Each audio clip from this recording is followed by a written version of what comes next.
At this point in time, we couldn't survive without bequests. The 500,000 meals we do every year, we just couldn't survive.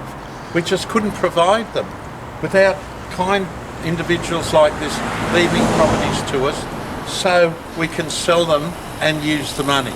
Like I always say, we don't save our money, we spend it, so that the money from here will go into the mouths of people who are starving. It'll go into the brains of kids who are suffering. It'll go where it's most needed now. This property here that we're selling today is right in the middle of Tempe. We've got the airport just down the road. We've got a big Bunnings supermarket which is being built right opposite. This area, you can imagine this little cottage, this lovely little cottage was built by a couple of workers or a worker's family years ago, probably just for a few $1,000s. You kind of think, what would the people who built this house think about Australia today, where the rich are getting richer and the poor are getting poorer, and we're having to spend all the money we get, all the money, like we don't even have money in the bank. We're having to spend all that money to help those who can't make it as the rich people have made it. I've really got to thank the kind people who ran the Our Lady of Snow's charity. For years and years and years they were helping homeless people in the inner city, and they and us, we worked together, and often we'd swap stuff. So they'd have too many sausages and we'd have not enough gravy, and we'd swap it over and do all of those sorts of things.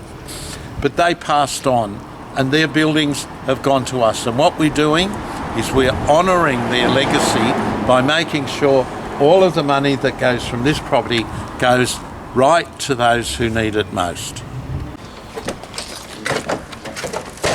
Might have been the lounge originally, and we can come through here, and this would have been the main bedroom in the earlier days. Flowing through here, what was dining room, I guess. With a nice fireplace there. May have been the original, actually, fire cooking area there.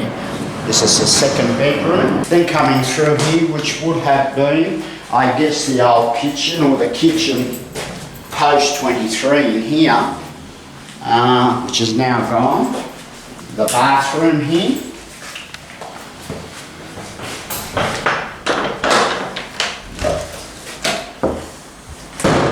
And through here with the original toilet out the back. You know, we might get close to 1.5 because it's land value only realistically. There's no infrastructure basically. However, let's hope. Bargain. I haven't seen one of these since about 1950. That's what, 74 years ago. An old-fashioned dunny, sentry box dunny. Used to walk down to the toilet. I can remember being a little kid, walking down to the toilet. You'd come in the doorway here, right? You'd have to watch out for the redback spiders, all of that sort of stuff. But you wouldn't have the chain in the toilet. You'd have a pan and a thing, a lid, a wooden lid. And you'd have to make sure there's no redback spiders or anything under the toilet seat. And you'd sit down, and then once a week, the dunny man would come, lift up the pan, take it away, put another one down, put some disinfectant in, and it'd stay there for the week. This is Australia. This is Australia. I don't miss the sentry box, but the kind of the times. It was a much slower time. I can remember the baker used to come in a horse and cart, and the milkman used to kind of scoop milk out of a thing and put it into a bottle or a saucepan. I think my grandma used to put a saucepan out, and he'd scoop the milk out into the saucepan. But this is the real Australia. This was de rigueur around St Mary's, which is out in the western New South Wales, and you'd have the big the big trees all around, part of the western suburbs of Sydney, before it really became part of the metropolis. You can come straight out this room, down to the dunny at the back. This is the 1920s version of ensuite.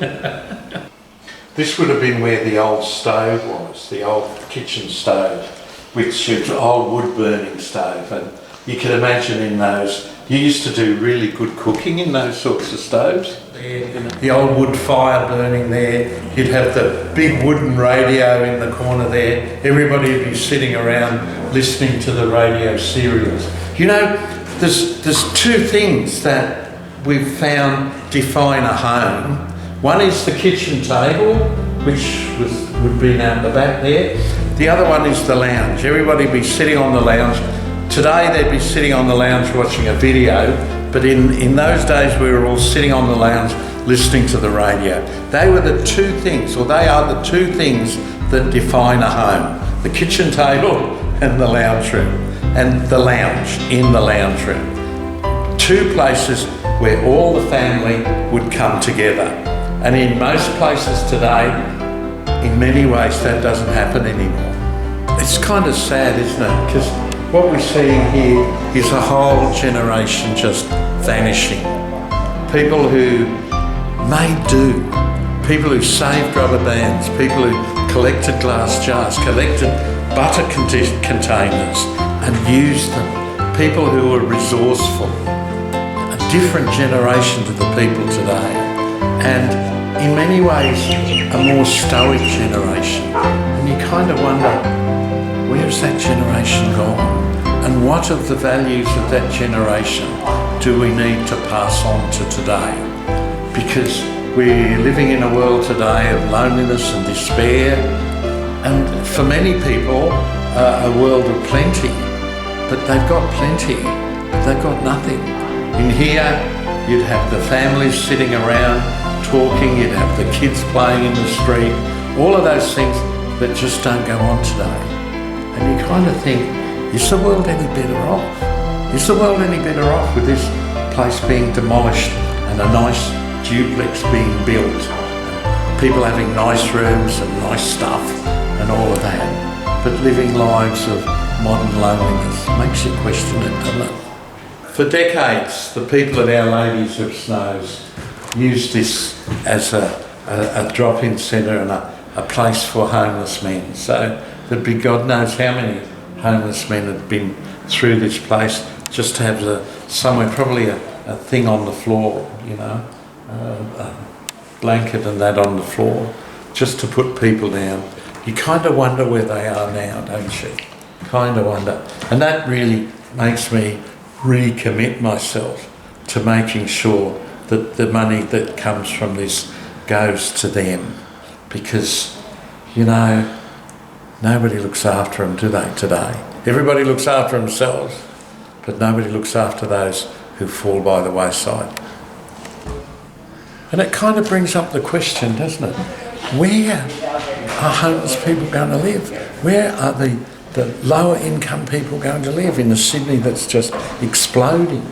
Just exploding. The rents are going through the roof, properties are going through the roof, and so many people are being squeezed out like a toothpaste tube into having nowhere to go. So the sale of this property to help people like that is really needed. Hi, I'm just a local resident, really happy that Bell Cruise and the foundation ended up with this property. I know that it's going to do a world of good for a lot of people. We do have a reserve on the property. We've got a duty of care as a charity to get as much money as we can. But I think it's a reasonable figure that they're after.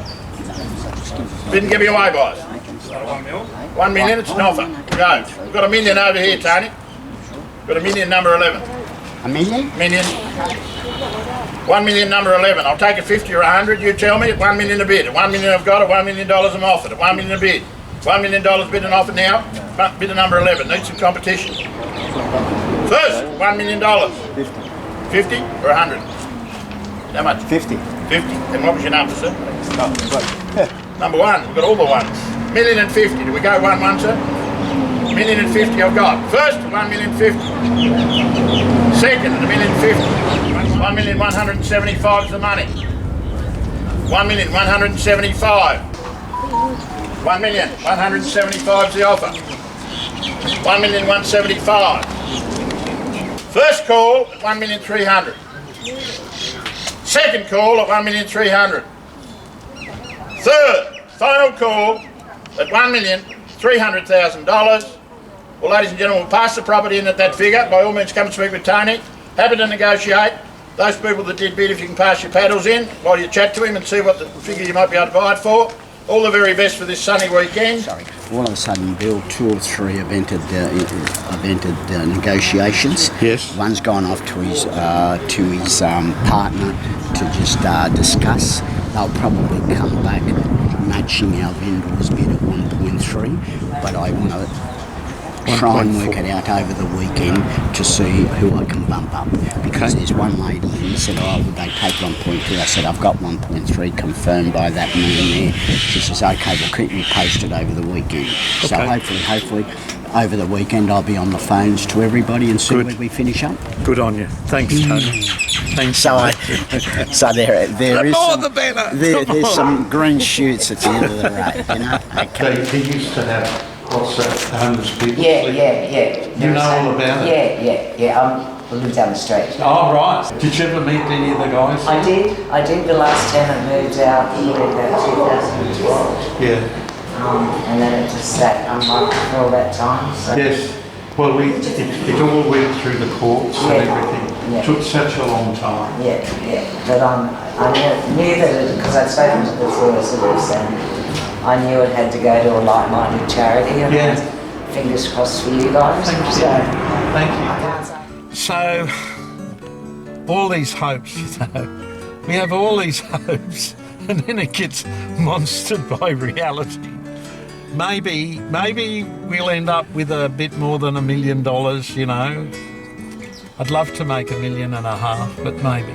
But in the context of spending $14 million a year, this is kind of nothing.